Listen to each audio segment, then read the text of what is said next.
So welcome to Jain Tutorials. It is Jain Tutorial online class for physics, chemistry, maths. Today we study about chemistry of class 11 and chapter we start with chemical bonding.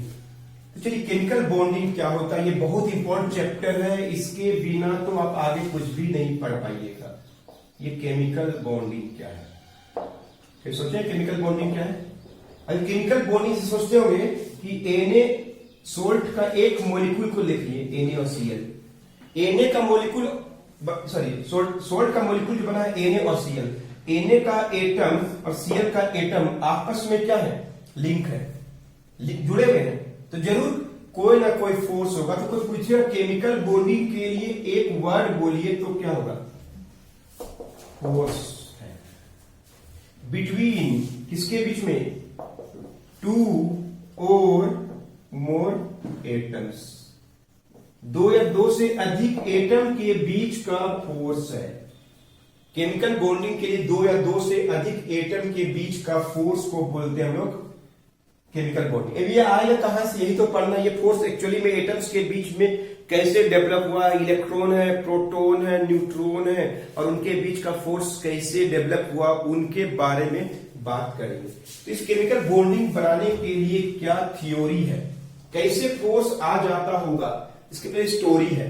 पहला बात क्या जानना चाहिए आप लोगों को कि पहला, every elements tend to be, क्या होना चाहता है, stable. Every elements tend to be stable, एकदम अच्छा थ्योरी बता रहे हैं। इसी से हम लोग बताएंगे फोर्स जनरेट होता है। अब स्टेबल किसको बोलते हैं, स्टेबल पाया जाता है दो तरीका से। एक को बोलते हैं हम लोग क्या, डुप्लेट, और दूसरा को बोलते हैं ऑक्टेट। आप लोग अगर 10th 9th पढ़े हैं फिर अच्छा से तो पक्का जानते होंगे। डुप्लेट मतलब क्या, जिसका फर्स्ट ऑर्बिट ही क्या हो, लास्ट ऑर्बिट हो, और उसमें दो ही इलेक्ट्रॉन हो। फर्स्ट ऑर्बिट, लास्ट ऑर्बिट, दो ही इलेक्ट्रॉन, तो बोलते हैं डुप्लेट बनाया है। ये किसके लिए, इसके लिए hydrogen, helium, lithium, beryllium and boron. इसके पास एक इलेक्ट्रॉन, दो, टोटल 3, 4 और 5, एटॉमिक नंबर 5 तक। इन लोगों के लिए डुप्लेट है बस, लेकिन ये लोग डुप्लेट बनाएंगे, अभी कैसे दिखाएंगे आपको।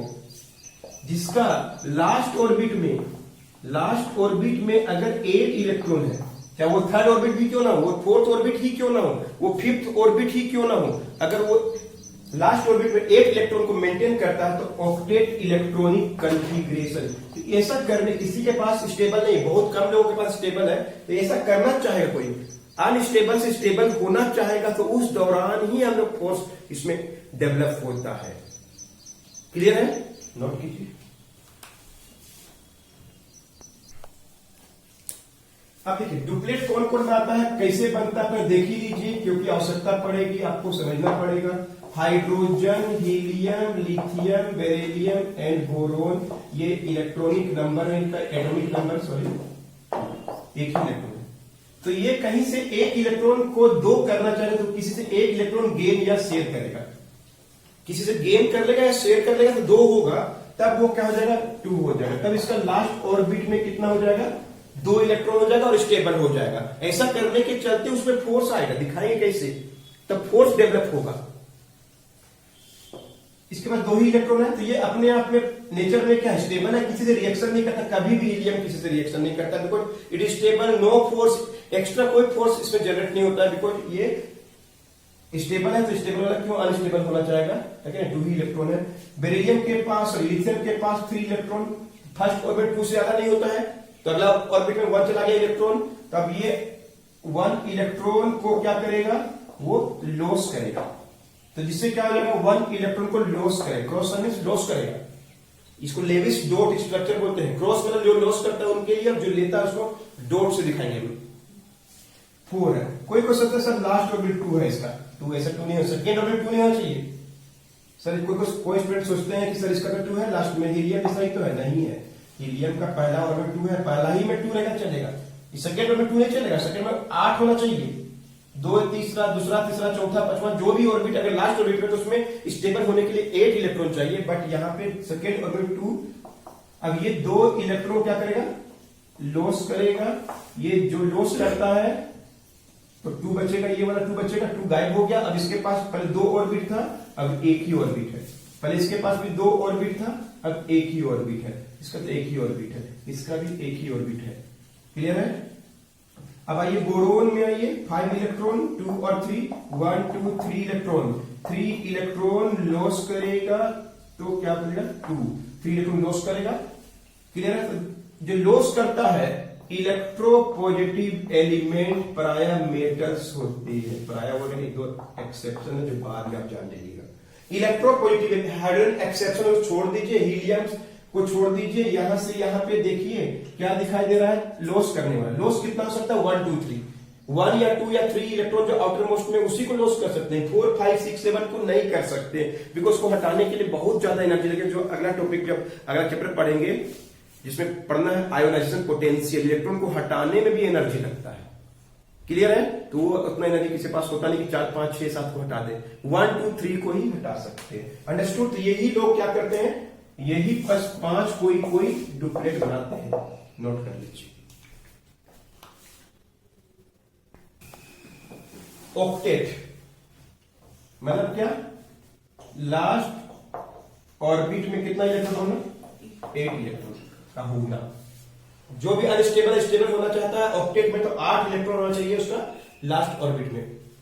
कार्बन से लेके जितना भी आप पढ़िए, जिंक तक जाइए, कहीं पर भी जाइए, सब में आपको 8 ही करना पड़ेगा।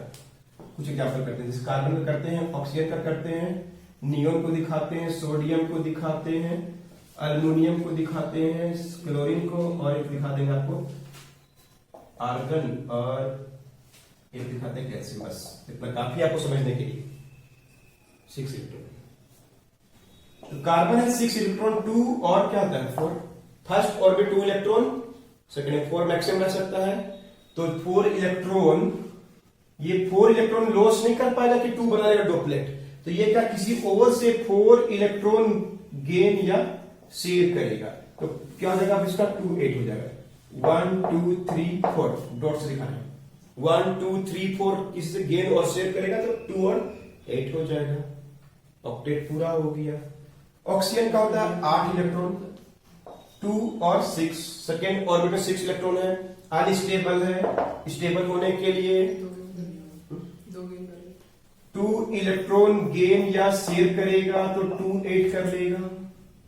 आइए फ्लोरीन का 9 होता है, 2 और 7, 1 इलेक्ट्रॉन कम है, 1 इलेक्ट्रॉन, सबसे ज्यादा इलेक्ट्रोनेगेटिव यही है, तुरंत 1 इलेक्ट्रॉन इजीली गेन कर लेता है इससे। नियोन अब देखिए स्टेबल है 2 8, तो ये तो स्टेबल हो गया।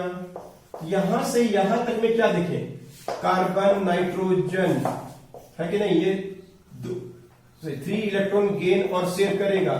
तो ये लोग अपना पहला ऑक्टेट सीरीज में, ये पहला एलिमेंट जो ऑक्टेट सीरीज पाया बाई गेन और शेयर करके, तो इनको हम लोग बोलते हैं इलेक्ट्रोनेगेटिव, और ये प्राय नन मेटल होते हैं। क्या होते हैं? None metal. क्लियर है? अब आइए फिर एक नया सीरीज मिलेगा, सोडियम 11 2 8 1 2 8 बना गया। 2 9 तो लिख नहीं सकते, ऐसे भी सोचते हो कि 8 इलेक्ट्रॉन ज्यादा होता नहीं सेकेंड में, वो कारण नहीं है। लास्ट ऑर्बिट में 8 से ज्यादा नहीं रख सकते, ये कारण है। 2 8 1, अब इसका 1 इलेक्ट्रॉन एक्स्ट्रा है, 1 इलेक्ट्रॉन फिर वही लॉस करने वाला लोग मिल रहा है। अब इसका 3 ऑर्बिट था, अब क्या हो जाएगा इसके पास 2 ही ऑर्बिट हो गए, 2 8 हो जाएगा, स्टेबल हो जाएगा। अल्युमिनियम का होता है 13 2 8 3, 1 2 3 इलेक्ट्रॉन एक्स्ट्रा है, 3 इलेक्ट्रॉन लॉस करेगा। यहां पे इसका 3 ऑर्बिट है, यहां पे इसका 3 ऑर्बिट है, अब 2 ही ऑर्बिट बचेगा, 2 8 करके ऑक्टेट कर लेगा। तो ये सब जो लॉस करता है 1 या 2 या 3, 2 कौन क्या होगा, मैग्नीशियम क्या होगा, है कि नहीं। तो ये लोग क्या ऑक्टेट पाया क्या लॉस करके, तो ये क्या होगा इलेक्ट्रो पॉजिटिव, और ये क्या होता है आप खुद देख रहे हैं मेटल है लोग, एंड सो ऑन। एक और देखिए क्लोरीन का, ये 17, देखते हैं क्या करेगा 2 8 7। हम क्या बताया, जिसके लास्ट में 7 होता है वो गेन करता है, जिसके लास्ट में 6 5 4 होता है वो लोग गेन करता है। 4 5 6 7 वाला गेन करता है। 7 है इसके पास तो 1 इलेक्ट्रॉन गेन करेगा। इसके पास 3 ही ऑर्बिट था, है कि नहीं, तो क्या हो जाएगा 3 ही ऑर्बिट रहेगा, लेकिन 2 8 8 हो जाएगा।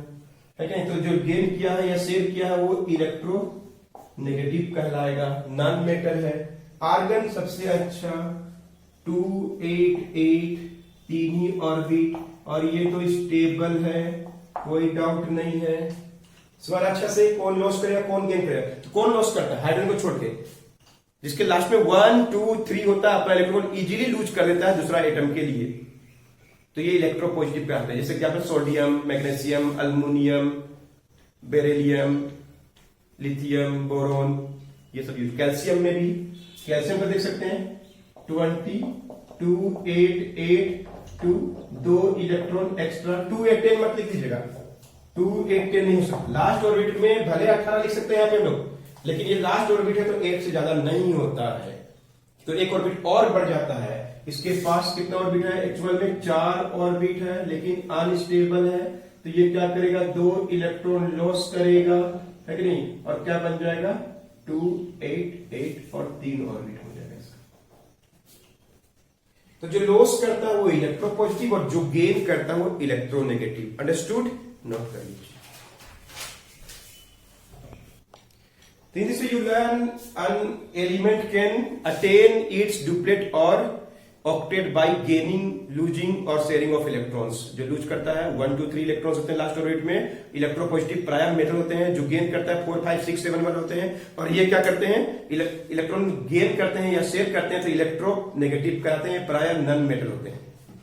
तो आप देखिए केमिकल बॉन्डिंग में फोर्स कहां से आएगा? इसी से आएगा। अब हम लोग को 2 तरीका से पढ़ना है, 2 तरीका से पढ़ना है। एक को बोलते हैं, समझ लीजिए, कंजर्वेटिव थ्योरी।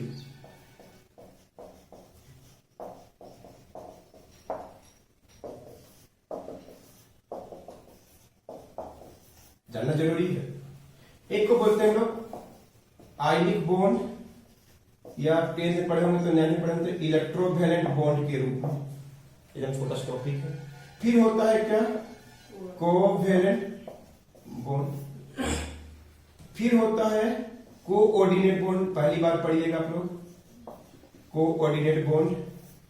ये दूसरा नाम है डेटिव बॉन्ड भी बोलते हैं इसको हम लोग, बहुत इंपॉर्टेंट चीज है यहाँ पे। और फोर्थ है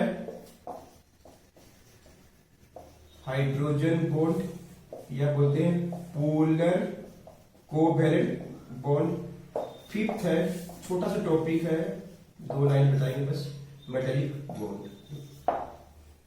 इन दोनों का नाम आंसर कि हाइड्रोजन जरूर शामिल होगा, और ये मेटल के बीच में, मेटल के एलिमेंट जो एटम्स आपस में बहुत नजदीक होते हैं, एटम का एलिमेंट्स, सॉरी मेटल का एलिमेंट्स जो होते हैं उसके अंदर एटम्स आर क्लोजली पैक्ड, तो जरूर वहां भी कोई ना कोई फोर्स है जो उसको बांध के रखता है, उस बॉन्ड के बारे में पढ़ेंगे, मेटालिक बॉन्ड। ये आप लोग 10th 9th में पढ़ चुके हैं, ये सब नहीं पढ़े। उसके बाद होता है मॉडर्न थ्योरी, ध्यान से सुनिए, एक्चुअल में यही सबसे मेन टॉपिक है। एक को बोलते हैं वीबी थ्योरी, वैलेंस बॉन्ड थ्योरी। जब पढ़ाया जाएगा तो फुल फॉर्म लिख लेंगे, वैलेंस बॉन्ड थ्योरी। फिर होता है valence shell electron repulsion theory, valence shell electron repulsion theory क्या होता है अभी नहीं जानेंगे, आगे पढ़ेंगे जानेंगे। और एक होता है नेक्स्ट मोलिकुलर ऑर्बिटल थ्योरी। मतलब आपको ये इतना टॉपिक प्लस इतना टॉपिक, और ये इसके अलावा एक टॉपिक है जो सबसे मोस्ट इंपॉर्टेंट टॉपिक है, इनके बिना नहीं पढ़ सकते,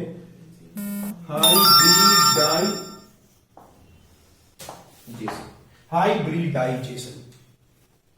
क्लियर है? इतना टॉपिक पढ़ना नोट की। चलिए स्टार्ट करेंगे हम लोग वेरी फर्स्ट टॉपिक से। तो चलिए सबसे पहला टॉपिक है इलेक्ट्रोवैलेंट बॉन्ड, या दूसरा नाम इसका आयन बनता है, इसलिए बन गया आयनिक बॉन्ड। कैसे भी फोर्स डेवलप होगा दिखाई देगा।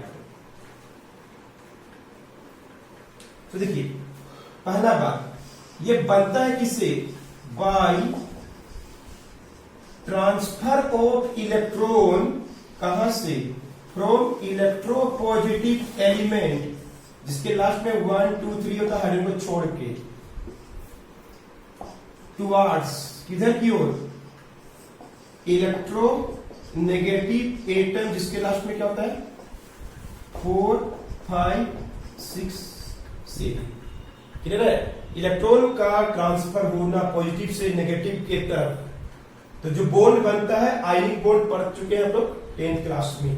चलिए कुछ एग्जांपल दिखाते हैं। फार्मूला सब कैसे बनता है, एक्चुअली में इसी कॉन्सेप्ट से बनता है जो भी फार्मूला बनेगा।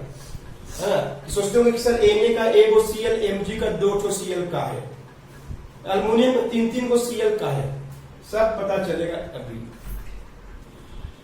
First is NaCl। NaCl कैसे बनता होगा, ध्यान से देखिए, आयनिक बॉन्ड दिखा रहे हैं, Na के पास क्या 11 है, मतलब 11 इलेक्ट्रॉन भी है, 11 प्रोटॉन भी है, इसका इलेक्ट्रॉनिक कॉन्फ़िगरेशन 281। समझिए पहले क्लोरीन के पास जाइए, 17 इलेक्ट्रॉन है, 17 प्रोटॉन है, 287 इलेक्ट्रॉनिक कॉन्फ़िगरेशन में 7 है लास्ट में। ये तो क्या हो गया, इलेक्ट्रोनेगेटिव एटम हो गया, और ये इलेक्ट्रॉन दोनों ही क्या है, अनस्टेबल है। अब एक इलेक्ट्रॉन को वो दे सकता है, इसको लॉस करने वाला है, एक इलेक्ट्रॉन लॉस करेगा आराम से, जैसे हीट करेंगे ये गैस बन जाएगा, ये सॉलिड अवस्था में सब गैसियस अवस्था में होता है, हीट करेंगे है ना, तो इसका एक इलेक्ट्रॉन क्लोरीन अपनी ओर अट्रैक्ट कर लेगा और क्या बन जाएगा, एक इलेक्ट्रॉन लॉस करेगा तो Na का 1 प्लस। अब इसका पास क्या है, 11 ही प्रोटॉन है, लेकिन 10 ही क्या है, इलेक्ट्रॉन है। अब प्रोटॉन ज्यादा हो गया, न्यूक्लियस का चार्ज ज्यादा हो गया, तो ये क्या हो गया, पॉजिटिवली चार्ज पार्टिकल हो गया, आयन बन गया। पॉजिटिव आयन को क्या बोलते हैं हम लोग, केटायन बोलते हैं। और एक तरफ क्या हो गया, Cl के पास अब क्या हो गया, 17 ही प्रोटॉन है, लेकिन 18 इलेक्ट्रॉन हो गया। देख लीजिए, एक ले लिया, अपना 7 था, 8 हो गया, 288 हुआ कि नहीं, इसका 288 हुआ कि नहीं, इसका 28 हुआ कि नहीं। In order to get stability the loss of electron and gain of electron takes place. अब ये क्या है, माइनस, पॉजिटिव और नेगेटिव। अब पॉजिटिव और नेगेटिव के बीच में एक स्ट्रॉन्ग इलेक्ट्रोस्टैटिक फोर्स काम करता है, जिसके चलते देखिए एक प्रोटॉन पॉजिटिव चार्ज है, एक प्रोटॉन ज्यादा है इसकी तरफ, उसके तरफ एक इलेक्ट्रॉन ज्यादा है। अब आपस में क्या हो जाएगा, अनस्टेबल था, अब अपने तरफ अट्रैक्ट करके Na का Cl एक कंपाउंड का छोटा सा मॉलिक्यूल बन गया। वेरी स्ट्रॉन्ग फोर्स होता है, इलेक्ट्रोस्टैटिक फोर्स बोलते हैं। पॉजिटिव और नेगेटिव के बीच का force is called electrostatic force, बहुत स्ट्रॉन्ग फोर्स होता है। सोचिए कभी बचपन में आप ऐसे किए, पेन को रगड़ के पेपर को उठाए होंगे, ये पेपर जो था किया, जब कोई स्केल को रगड़े होंगे सर पे और एक पेपर को उठाते होंगे, सोचिए कितना स्ट्रॉन्ग फोर्स है कि वो अर्थ का ग्रेविटी को भी डिफाई कर रहा है, उसको भी अवॉइड कर रहा है, ऊपर की तरफ चला रहा है ये पेपर। कितना स्ट्रॉन्ग इलेक्ट्रोस्टैटिक फोर्स होता है, ये अंदाज हो जाएगा इस एक्सपेरिमेंट से। तो सोचिए, तो ये एकदम बहुत हाई स्ट्रॉन्ग फोर्स से अट्रैक्ट होके कंपाउंड बनाएंगे NaCl। केटायन बोलते हैं पॉजिटिव आयन को, इसको बोलते हैं एनायन। इसके अलावा भी बहुत सा फोर्स है। अगर आप सोडियम को देखिएगा, Na प्लस Cl माइनस, इसके पास प्रोटॉन है एक्स्ट्रा, इसके पास इलेक्ट्रॉन है एक्स्ट्रा, नजदीक आ गया है कि नहीं। तो ये जो फोर्स है, इसके बीच का जो फोर्स है पॉजिटिव और नेगेटिव, अब ये नजदीक आ गया है, तो ये प्रोटॉन भी इसको अट्रैक्ट कर रहा है, प्रोटॉन क्लोरीन माइनस को अपनी ओर अट्रैक्ट कर रहा है, क्लियर है। ये इलेक्ट्रॉन इसको अपनी ओर अट्रैक्ट कर रहा है, तो दोनों में क्या होगा, बहुत स्ट्रॉन्ग फोर्स काम कर जाएगा, इलेक्ट्रोस्टैटिक फोर्स। उसी फोर्स के चलते दोनों एकदम स्ट्रांगली अटैच होते हैं। देख रहे हैं, सॉलिड होते हैं, सॉलिड क्रिस्टल होते हैं प्राय, इलेक्ट्रोफिलेंट कंपाउंड। एक और एग्जांपल दिखाते हैं आपको, पढ़े भी आप लोग पहले, एकदम इजी है, रीडिंग करिएगा, इसके बाद आपको पूरा समझ में आएगा। एक और एग्जांपल देख लीजिए, जिसे हम बोलेंगे MgCl2 कैसे बनता है। कोई सोचता है सर मैग्नीशियम क्लोराइड में 2 क्लोरीन है, सोडियम में 1 है, तो आज एकदम आराम से पता चल जाएगा कैसे। मैग्नीशियम के पास 12 है, तो 12 इलेक्ट्रॉन है, 12 प्रोटॉन है, 282 है, 2 इलेक्ट्रॉन एक्स्ट्रा है, लेकिन जिसको वो लॉस कर सकता है, ये अनस्टेबिलिटी क्रिएट कर रहा है। एक क्लोरीन देखिए कैसे लड़ाई झगड़ा, अगर एक क्लोरीन उसके पास आएगा Na की तरह, तो क्या होगा, 17 इलेक्ट्रॉन है, 17 प्रोटॉन है, 287 है, इसको एक ही चाहिए और इसको 2 देना है, तो लड़ाई झगड़ा होगा, नहीं देना चाहिए, 2 देना चाहते तो हम एक ही लेंगे, ऐसा वाला बात हो गया। तो क्या करेगा, तो how to donate 2 electrons to chlorine, तो मैग्नीशियम के पास क्या करेंगे, दो दो क्लोरीन के एलिमेंट को अपनी ओर अट्रैक्ट कर सकने का क्षमता हो जाएगा। क्यों? क्योंकि एक इलेक्ट्रॉन इसको देगा, एक ही दे सकता है, क्लोरीन एक ही लेगा, पेरीमेट दे रहा है, दो को नहीं ले लेगा, है ना। ये इसको एक से काम नहीं चलेगा। एक chlorine atom can not be linked with the one atom of magnesium, तो क्या हो जाएगा, Mg के पास 2+ और दो ठो क्लोरीन के पास माइनस, ऐसे लिखा जाता है अट्रैक्शन, और क्या बन जाएगा, मैग्नीशियम। आप चाहेंगे तो अपने से इसे बना सकते हैं, magnesium oxide, lithium aluminium hydride, बनाएंगे अपने से calcium chloride, calcium oxide, sodium oxide, अपने फार्मूला भी आपको पता चल जाएगा। क्लियर है, नोट कर लीजिए।